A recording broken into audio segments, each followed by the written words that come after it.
أعوذ بالله من الشيطان الرجيم بسم الله الرحمن الرحيم وإلى عاد او د طرف د عاد ته مونږ لګلو اخاهم د دویرور هودن هود قال د اول یا قوم اعبدوا الله ای قوم عبادت اوکه ای زما قوم تاسو عبادت اوکه د الله تبارک وتعالى مالکم نشته د تاسو د پاره من اله سوق بالمعبود غیره سوا دنا افلا تتقون آیات تاسو نه یریږي قال الملأ الذين اول سردارانو الذين هغ سردارانو کفروا چې کافرانو من قومه د قومنا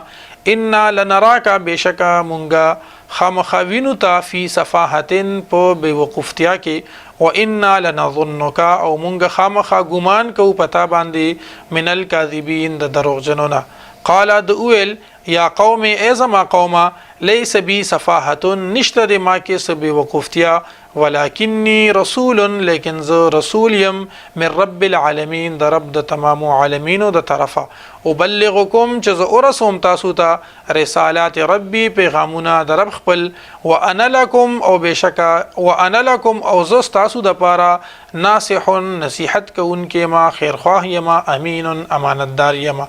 او عجبتم آیا تعجب کوي تاسو ان جاءکم ذکر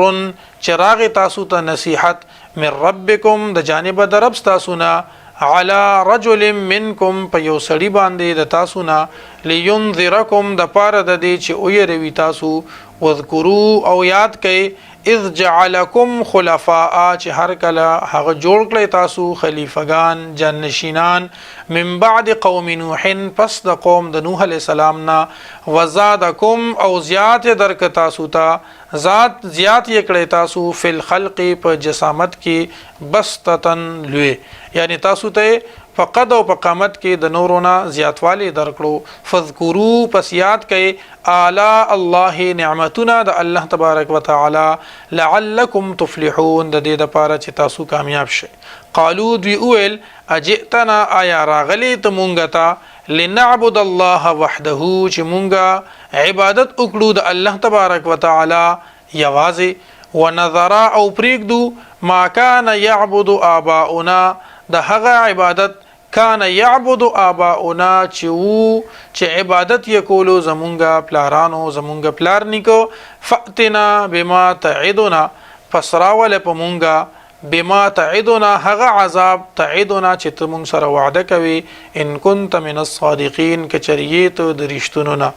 قال د اول قد وقع علیکم په تحقیق سره واقع شو پتا سو باندې یعنی لازم شو پتا سو باندې من ربکم د جانبه د رب د تاسو نه رجس عذاب وغضب او قهر اتجادلوننی آیا تاسو جګړه کوي ما سره فی اسماء په هغه نمونو کې سمیتموها انتم کوم نمونه چې اخود دي تاسو و آباؤکم او تاسو پلارانو ما نزل الله ند نازل کړي الله تبارک وتعالى بها په هغه سره من سلطان دلیل فانتظروا پس تاسو انتظار کوي انی معکم من المنتظرین زهم یم د تاسو سره د انتظار کوونکو نه فانجیناه پس نجات ورک مونږ دتا خلاصي ورک مونږ دتا والذین معه او کم کسان چې د سرو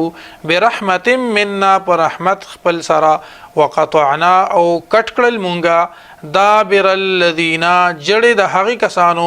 کذبوا بآیاتنا چې دوی نسبت د دروغ کړو زمون آیاتونو ته وما كانوا مؤمنین او نو دوی ایمان وروړونکي